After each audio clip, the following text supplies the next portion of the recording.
We're going to be going over the no 5-star team, which is just going to be Carrot and Mercedes. We're not using Charlotte and we're not using Robin, but we should talk about how this team fares compared to Charlotte and Robin. So, if you have Robin, that is a guaranteed 1 entry clear at RC21. You can literally just do Robin solo and she'll clear no matter what. If you have Charlotte, Carrot plus Charlotte is a pretty easy, I would say, 1 entry clear with Carrot plus Charlotte. It is going to depend on your gear, of course, and on whether or not Carrot wants to land her burns, but I feel like the damage output on that team is good enough that you'll be able to consistently one-shot at RC21. Now, for this Carrot Mercedes team, this team has the potential to one-shot at RC21, but it is both inconsistent and I think a lot harder to gear. The Carrot that I have on this account, I don't even know if I can do this on my main account, just because of the gear that I have on here. So, I would say that in general it is probably worth it to just roll Charlotte or hope that you hit her on something, because she's pretty cheap to build, first off. Like, at most you have to mole her S1. You could potentially skip moling her S1 because she's not contributing that much damage in a run. But Charlotte is what unlocks a consistent 1 entry after Robin banner is gone, so I would say is pretty worth it. And then for Robin, her banner is just not going to be here, and by the time her banner is available, Rift will be gone, so it doesn't matter.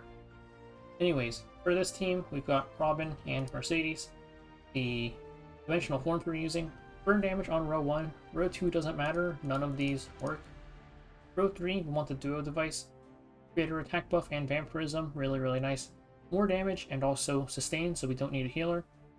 And then in the 4th row, we have 10 less turns, yes, but max shackle stacks at the very start.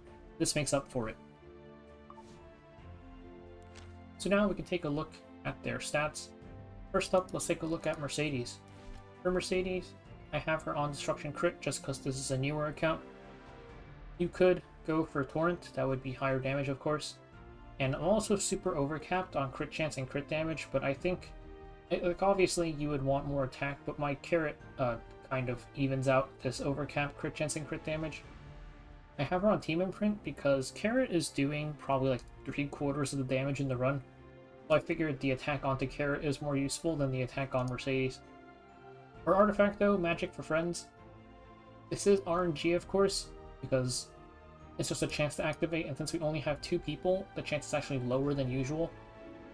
It's only 30% instead of the usual 60, since we only have 2 people here.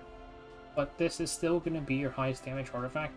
I am missing some attack from not having this plus 30, but even then, it's still the best artifact. Next up, we've got Carrot. So for Carrot, I have her on attack set plus hit set, and this is one of the things, just attack set is not really worth farming. I farmed this out for testing purposes. You can see how high my Carrot attack is with speed main boots and 105 effectiveness. I don't think you want a base speed Carrot, just because the boss is going to start lapping you and you're not going to be able to get burns down, which kind of sucks. And then the other issue is just not just the attack set, but yeah, like the rolls on this attack set here are like kind of stupid. Like, I have a 40% attack set sword. Of course this chest needs a lot of work, but like I said, we don't want to be farming attack set.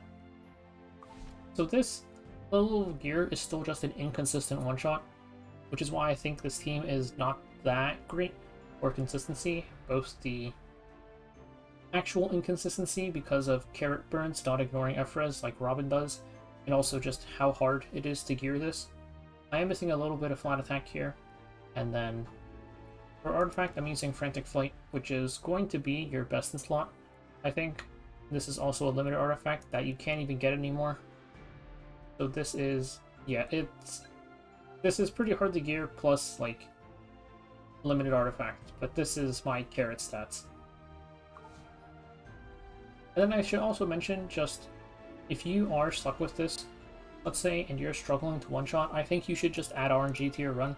Give Carrot Candlestick or something, let her send out more burns to do more damage.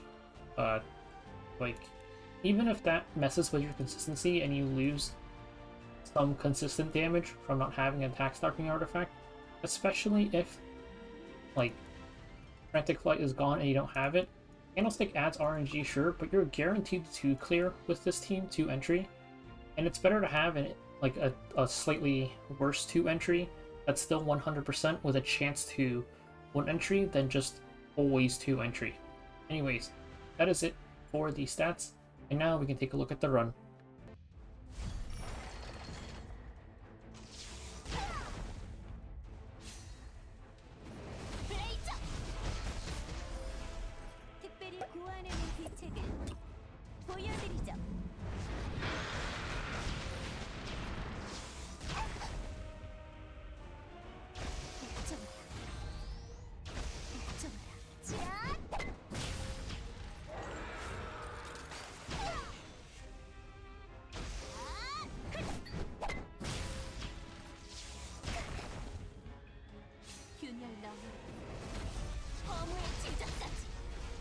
당신에 대한 분석은 모두 끝냈습니다.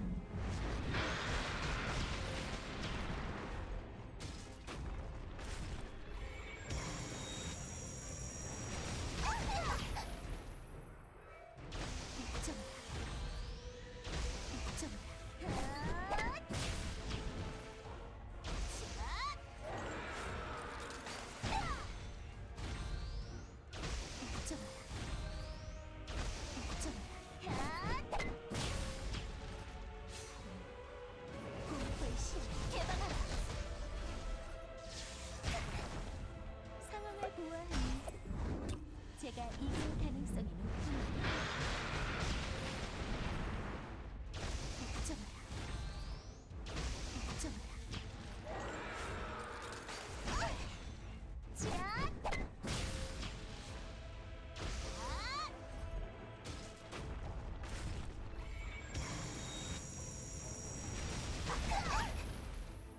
균열 너머로 허무의 지점까지.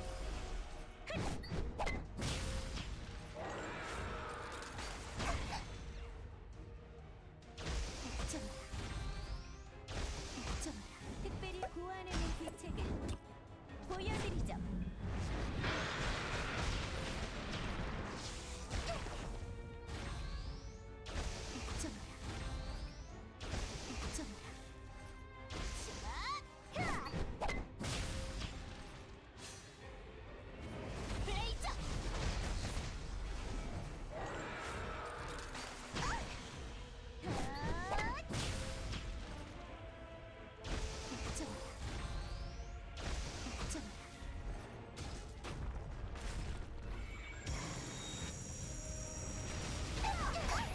당신에 대한 분석은 모두 끝냈습니다.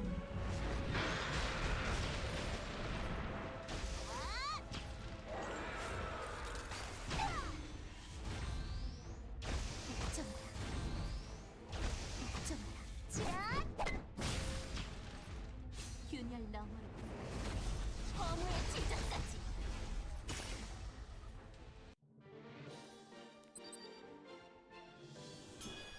So that is it for the run. It just barely one-shot pretty much. With better burn RNG, of course, it would one-shot more consistently, but also like 15% of your burns on average are going to get resisted. And if it's the Carrot S3, that's extra damage because of 2-turn burns compared to the 1-turn burns from Carrot S2. With how inconsistent this team is and the difficulty of gearing, like I mentioned, I would say that getting Charlotte is pretty worth it if you want consistent 1-entry rifts, just with how much energy you'll save if you're going to be somebody who runs Rift a lot. And of course, if you have Charlotte or Robin, you can check out the Robin solo RC21 or the Garrett Charlotte duo videos that I have up. But anyways, that is it for this run, and I will see you guys next time.